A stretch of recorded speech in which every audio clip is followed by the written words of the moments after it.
We're back from a break. Took a break to get something to eat. And we're still with Jerry Partridge and his brothers, Bo and Sam, and Larry Casney, myself. And we got six more people in the house. We got one more Vietnam vet. Not you. I think you're just Vietnam era vet, aren't you? Right, same as me. But we're going to continue the conversation with Jerry about. We stopped with Agent Orange, and the fact that Agent Orange is not just Agent Orange. There was 10 or 11 different colors of the defoliant that was sprayed in Vietnam from 65 till, well, probably up to the end, towards April of 75, when Saigon finally fell. But the fact is that evidently, in a little bit earlier conversation, Jerry indicated that when they came home from Vietnam, they were told to go sign up for Agent Orange. Now that was in 72.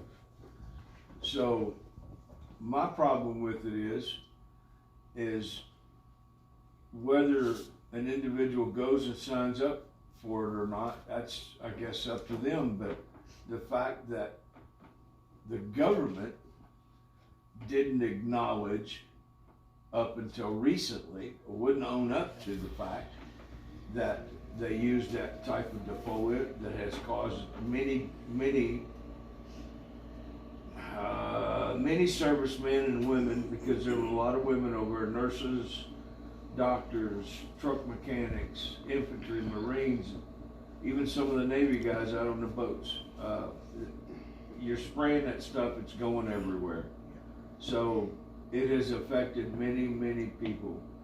And if you're told in 72 and they don't acknowledge it until, if they don't acknowledge that it has caused you a problem, taking responsibility for it, or taking responsibility for it up until 2015, 2014, there's an issue there.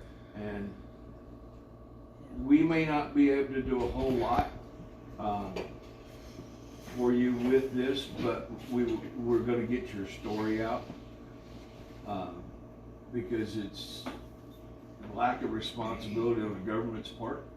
I'll probably catch hell over this when it hits the YouTube or wherever we're going to put it out at, but that's okay, you know.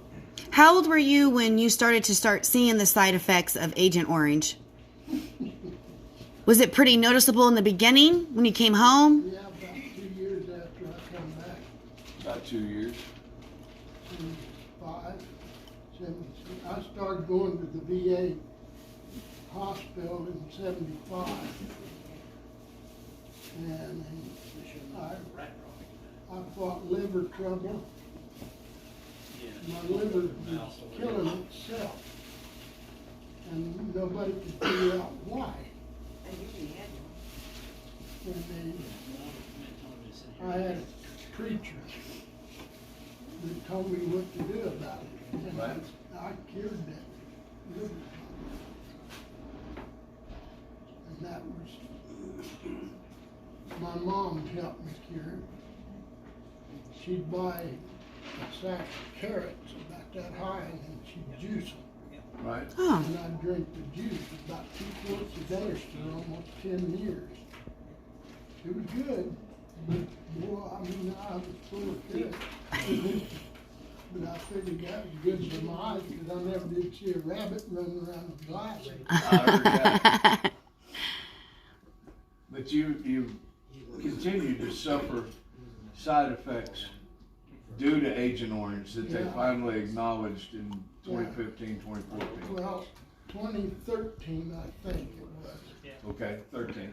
When I got this pacemaker, I had to have a pacemaker put in because my heart was giving out. Active pacemaker defibrillator. Yeah, both. And, I had a doctor that told me the truth. He said, if you're in trouble, you gotta have a pacemaker.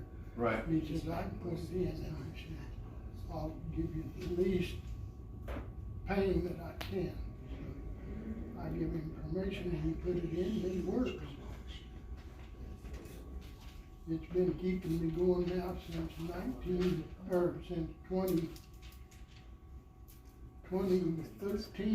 but in Right. 2010, I had a heart attack, a bad heart attack, and my heart quit on me 4 times that night. Oh, And I mean, it literally quit. Right. And next morning, there was a little nurse. Her name was Wendy. I remember that. And she was the head nurse at Wesley. That's where I was at. And she got about this close to my face and just screamed to the top of her lungs. And you've heard of scaring people to death. Well, that scared me to life. And so I made it through the night, because they told me if he makes it through the night, he'll be all right, or he's got a chance of making it. Right. So about 4 days later, I was sitting in a room, my own room, and this little nurse come in and she said, "Do you remember me?" And I said, "No. Am I supposed to remember you?" And she said, "Yeah, I was the one that took care of you the night that you come in here." And she said, "You remember me screaming at you?" I said, "What'd you scream at me for? I didn't do nothing." she said, "I know, that's why I screamed at you." She said, "I learned that in med school, that as a last resort," she said, "just get as close as you can and scream into his face." And they said that it will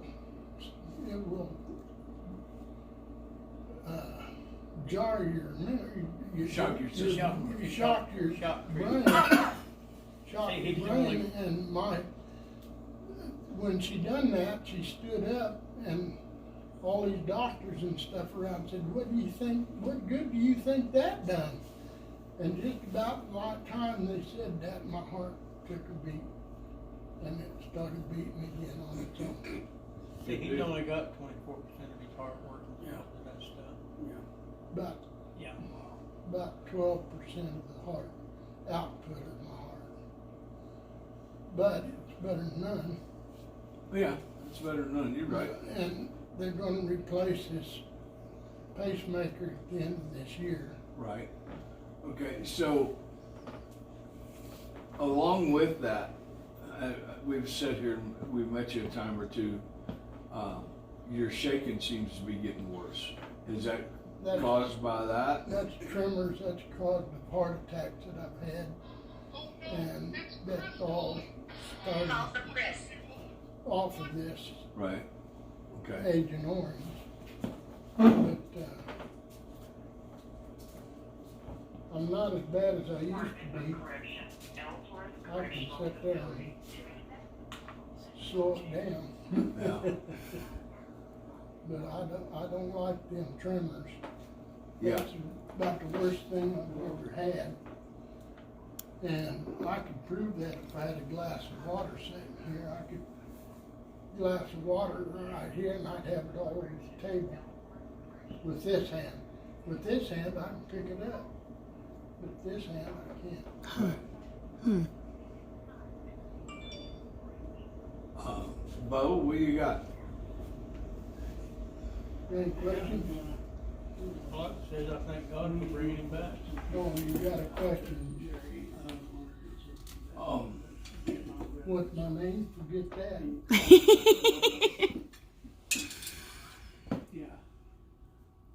Somebody on the outside over there got a question, please? What's the age difference between you and Bo? Bo, you're 5.5 years, I think it is. you're You're what, 60? I'll be 71 come June, 71. and he'll be I'm 77 come October. 77. So Good. we've always had a very close family, Yeah. and I had a like I sister. said, when I found out he went, and I couldn't get a hold of him, I couldn't get a hold of anybody. Like I said, my whole world had fell upside down with the divorce and the Dear John letter and all that, and then the letter of him being over there, and I know that. Well, matter of fact, he had a bullet nick his ear. Right. That's just how close it came from me losing my older brother. And I just thank God every day that he watched over him. Because I couldn't be there no matter what. I need to straighten that out. What do you need to straighten out, Jim? Yeah. That wasn't a bullet, that was a helmet. My helmet nicked my ear and took a chunk out of my ear. Oh, I thought it was a bullet. Well, I'll let you guys go ahead and leave that, You gotta be a war hero somehow. Yep. Yeah. but it was a foolish move. I don't know how it happened, but my helmet jumped, and when it come down, it took a chunk out of this ear. And bled like a, Well, maybe you got hit in the head with a round. yeah, it could have been a round bullet. Maybe you got hit in the head with a round and it jarred your helmet. But anyway, I had blood. This shirt, or my shirt, was covered with blood clear down to my wrist, and this whole, my chest was all covered with blood, my shoulder, my pants with blood clear to my knee. Sure, it was just your ear? Yeah, it was just a little chunk in this ear. It wasn't very big, That's what alcohol does. That's It bleeds true. really Yeah. bad. but Yeah. I bled like a stuck hog. Yeah. What do I? You got questions? Some of the people, somebody wrote down what was the most memorable time in the service. Coming out of there. Because you had to go back for 19 days, right? Oh, yeah. I had to go back for 19 days, and that was sickening. I could have stayed here for 19 days, and it wouldn't have bothered me a bit. But I took a 7 and 7, what they call 7 and 7. And this was in, I can't remember the date, That's okay. but it was about the time that I was supposed to It ETS. was around 70. About 72, 70, yeah, we Yeah. went On skating. horse. Yeah. And nobody knew I was coming home, Right. so I surprised everybody. But my big sister, bless her heart, she's gone now. But when I come to the Wichita airport, took a cab to my sister's place, and I had him stop about almost a block before her house, and I walked up the Right. side of the street, and I stopped there, and this friend of mine, Vernon Biggers, was standing there, and I said, "Go tell Pat that there's a man out here that wants to see her, and don't tell her who it is," because he was really excited too. He was a good friend. So I sat up beside the garage, and Pat come out of the house and turned the corner and looked at me and let out a scream you could have heard clear to center of Wichita. See, that was when he come home. He'd come home in the morning, Right. and nobody knew I was coming home. I showed up at Wichita Airport at noon that day. If he'd have caught the right plane, me and him would have got in Wichita 2 minutes apart. Yeah. Wow. We would have tore that Probably airport did, apart. Well, it was, he went in, and then I went, this taxi driver had come up and seen me at the airport, and rolled down his window and said, "You need a ride?" I said, "Well, I haven't really got the money for it." He said, "I ain't asking you that. You need a ride." I said, "Well, I live in Newton, or that's where my sister lives." Right. He shut his meter off and said, "Get in." Put our bags in the back. He took me to Newton where my sister was at.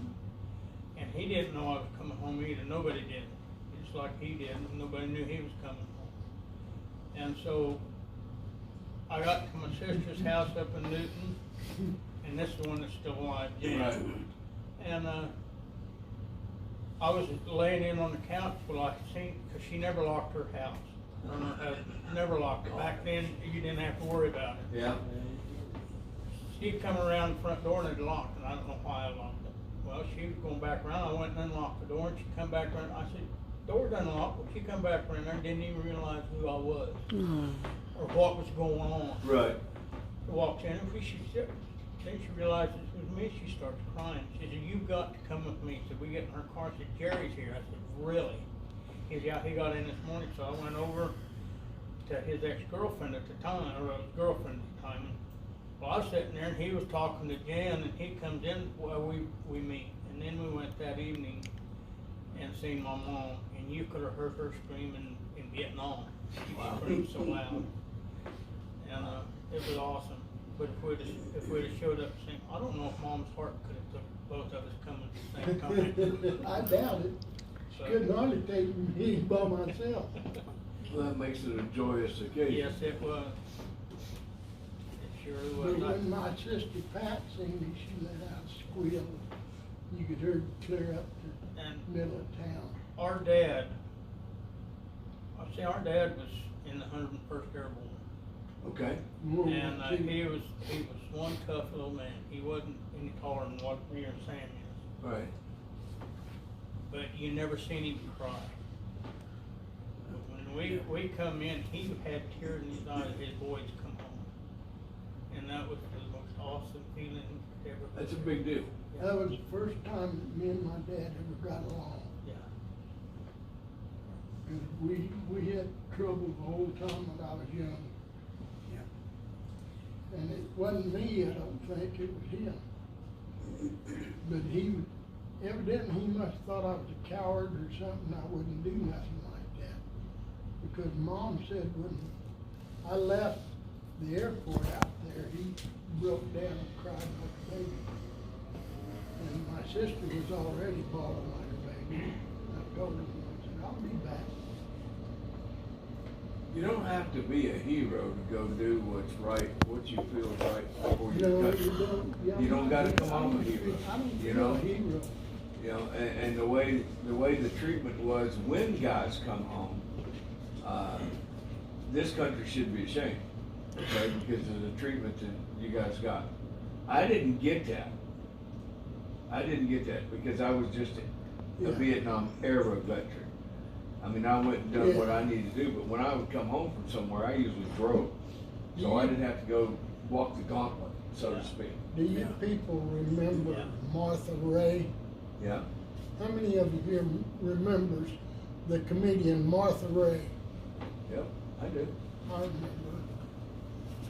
I come into Oakland, California, and I didn't have a ride to Wichita because I was put on standby, and I didn't have a ride because they didn't have no place on the plane for me. Right. But to get back to Martha Ray, when in 1972, Bob Hope had a special there in Long Bend. And one of his guests was Martha Ray, and the other one was Gomer Pyle. Well, Martha Ray got on stage and she told us, she said, "You boys, I want to tell you something." And she said, "I want you to remember this as far as you can remember." She said, "Them people over there is marching against you." And she says, "I want to tell you something." She said, "Them people over there ain't got the right to kiss your boots." And she got the biggest standing ovation that she'd ever got. And we gave her a hand that she would never forget. And she died too early, too young. But she was a wonderful woman. And she told us, she said, don't forget that. They don't have the right to kiss your boots. They're marching against what you're doing, and you didn't ask to be here. Not all of us didn't, Right. but she was a beautiful person as far as I'm concerned. She was one of a kind. So you guys are all originally from Kansas, Born up in Newton. born in Newton. You know, it was all three born in Newton. Well, Now y'all live some in of them say Augusta. we was hatched. I live over around yeah. I've got a home, bought a home over there. Okay. Where you say, Larry? Well, I got one more question. I mean, unless anybody else has, but what's your life? I know you kind of explained to it now, but before, what's your life now? What's your life like now? Difficult. It's difficult with these trimmers. I can't stop these trimmers. They're just there. And that's how I gotta pick up a cup or a glass or something. And they get sloshed all over. I remember a couple months ago you was in the VA hospital. Right. Forgot about that. Then you went to the nursing home or whatever, and Yeah. I think in Recovery. You want to kind of, Rehabilitation. Yeah, rehabilitation. this was because of your breathing or your, Yeah, it As long was, as I you spent fill some up with time fluid. in the hospital because my lungs kept filling up with fluid and I'd drown, almost drowned. I couldn't breathe, so they took me in there and started pumping water out of me. That was a trick. They done this several times. But can I say something on this, on his life? There's a lot of people out there that would have give up, that has give up. 90% of the time, he's got good atmosphere about him, good vibes. He makes people laugh, which we've always tried to do that since we was young kids. We always like to make people laugh, keep them happy, makes us happy. Yeah, that's true. But his spirits have always been up 90% of the time. Now there's days that he has these bad days, but you gotta overlook it. But as far as his life, he owes it to God. Yeah. Every bit of it. Everybody. Because God brought all them guys back from Vietnam. And every one of them needs a big salute. Well, this is, some would say, and some of the guys that I've talked to, too little, too late. They don't want nothing to do with it. You know, and I appreciate the fact, we appreciate the fact, the group does, that Jerry and you guys have shared your story. And we will put it on Facebook. We have what do we have? Facebook page or? And we'll put it on YouTube. YouTube, there you go. To get a story out and try and get a little bit of recognition going on. The idea is to recognize and say thank you to the guys that we choose. And it goes farther than that. This is, we pick one guy. We'd like to pick 4 or 5 guys. If Boston does theirs this year, they'll have 10 guys, and they're bringing back their honorees from the past 10 years. The ones that can make it back. It's going to be a big deal, a real big deal. And, It's a big deal because it's the World War II era's generation is just about gone. So then we go into the Vietnam era, and we need not to forget this next war. You missed a group. You missed the Korean Korean. guys. Yeah. Right, I apologize. You Okay. missed the Korean War guys. You know, there's something that I'd like to bring up. Please do. My dad was in World War II. Right. He was in the 101st Airborne. And he made 8 jumps in Germany. And he marched across Belgium and Czechoslovakia and clear Battle of across the Bulge. almost the country. He was in the Battle of the Bulge. 2.5 years. And he watched Germany throw rifles on the ground and give up and turn back toward Germany. That's how, and I felt sorry for him. He made one jump at the Rhine River and 10 below zero. It was 10 below zero, but that water was running, it wouldn't freeze. They landed in the water, and he couldn't get his pack off, and finally wiggled free and got it out, and he started crawling. He didn't know what He was underwater. He was underwater. At He the didn't bottom know of the where river. he was at, but he was crawling, and it just so happens his head come up above the water, He crawled the right way. and he was crawling the right way, and he knew it. And about that time, he seen about this much of a hand sticking up, wiggling, and he reached out and grabbed it, and he dragged that man out of the water. And guess who it was? It was his sergeant. And he got him up above the water and got him some air, and he said, and his sergeant said, "Partridge," he says, "I don't know whether to kiss you or kill you." And Evidently he kissed him. And Partridge said, "Just kiss me," and that's enough. Anyway, he got him out of up above the water, and then they had to march 10 miles in 10-degree weather, Soaking wet. soaking wet in that water. And Dad told me that story so many times that I can tell it by heart. And they started marching, and he said if they hadn't have kept moving, they would have froze to death. Probably. But they kept moving, and they got to where they was going, and they went in and started warming up, trying to warm up, and it took them several hours to warm up. Sure. Hypothermia. But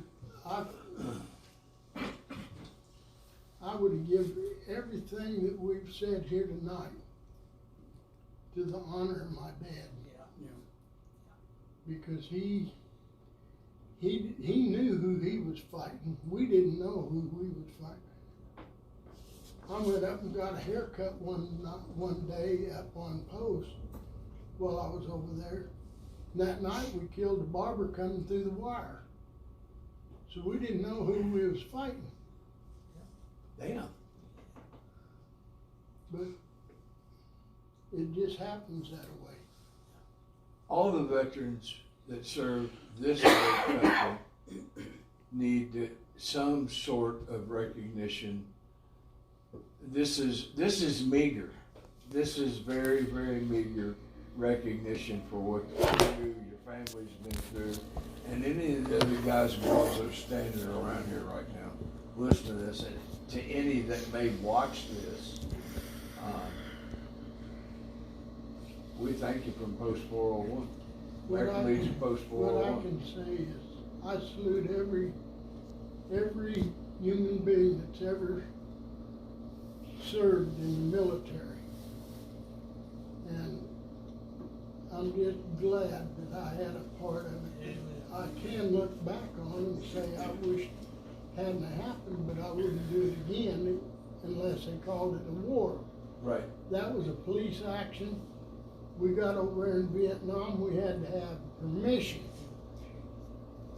to shoot back at the enemy if they was firing at us. Well, I belong to F Troop. If that tells you anything, that's what I belong to, is F Troop. And we did not ask permission to shoot at the enemy, we just opened up. Right. And one night we opened up a little too much and made a sergeant, E7 sergeant mad. And I've never seen that happen before. This man got so mad that he called this little Mexican boy out of this tower bunker, and he says, "You quit that shooting." He says, "You get up here and go over on the other side of that berm and see what I was shooting at," and he wouldn't do it. So the next day he said, "We're going to see Colonel Cross or Colonel Ford up on Used Hill." he went up on Useby Hill and he told that colonel what happened. And that colonel said, we'll see to this. And that's the first time I've ever seen an E7 brought to a private. But they busted him down to a private, an inductee. Wow. And I've never seen that happen in the military. They usually dropped him 2, maybe 3 ranks, Right. but they dropped him all the way to bottom. Of course, they had to retire him as a full colonel, you know, or whatever he was. I think he was an E7. Was that master sergeant? Yeah, should have been master. Yeah. Sergeant first class. Oh, there you go, Yeah. sergeant first class. So, In my world, he was a senior master sergeant. to my sergeant, to my E8 was a master estimation, he was sergeant. a jerk. Okay. And I think he felt that way to Colonel Cross and Colonel Ford. Wow. Them was 2 good colonels that I'd like to have met, but I never did meet them.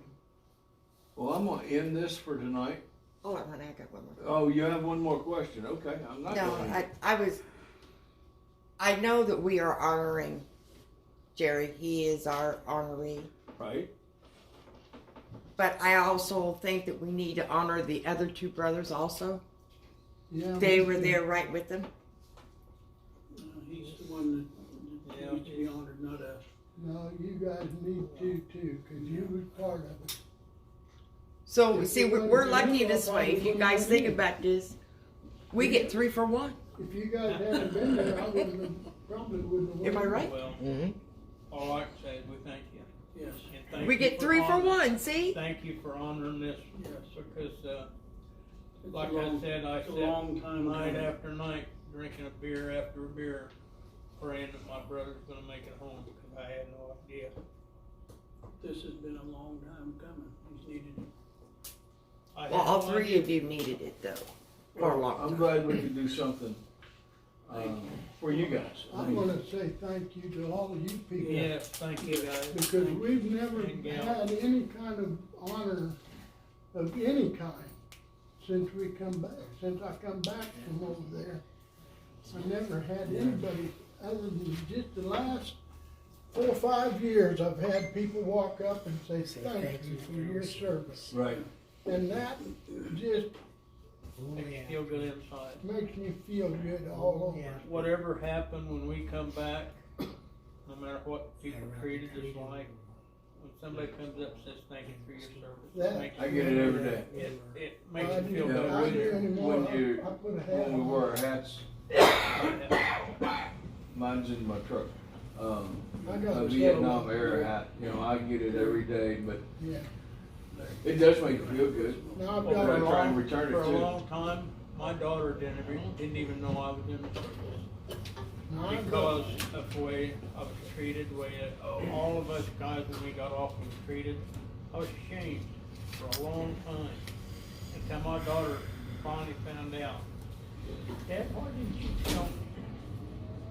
And she bought me my first hat. And that's when things changed. When I realized, okay, yeah, though you did do something. Oh, that's You mine. wasn't fancy, you didn't make no ribbons or medals or nothing, but you did golden service. Ribbons don't make it. That No. don't make the person. And No, I that's got- when, I that's got when I decorated realized 8 what I times. was doing. And what he had done was worth it. I got decorated 8 times while I was there. I've never claimed them. Well, But they you don't know, just give them out for being pretty, okay? They Well, really- in my case. Oh, they may have in your case, okay. But you know, we all have to remember one thing. Tony and I have 15 grandkids, 5 children. We have to teach our children very well Yeah, you because they are our future. Yes. And we need to teach them not to forget about gentlemen like yourselves.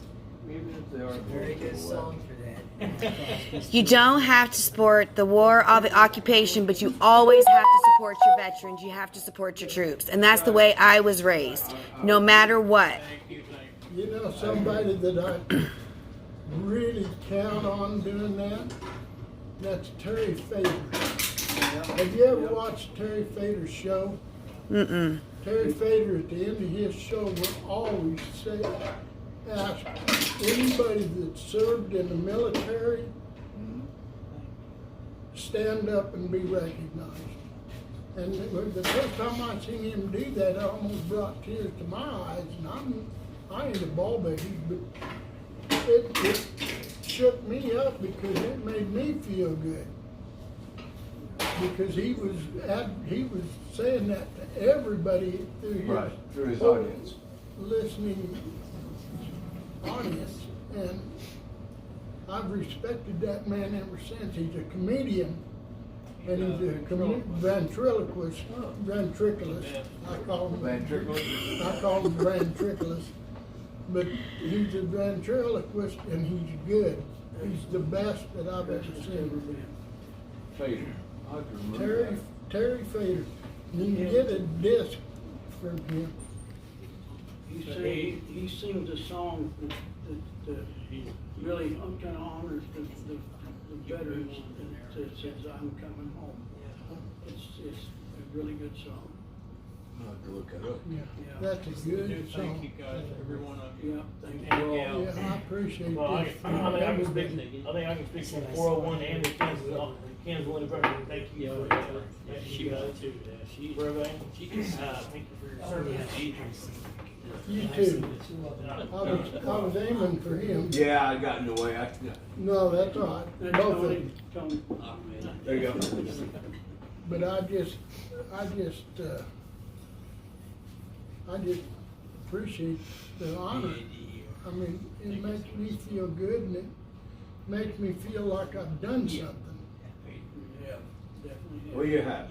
Well, I'm gonna end this recording, Okay. because we're an hour and 5 minutes into a recording, and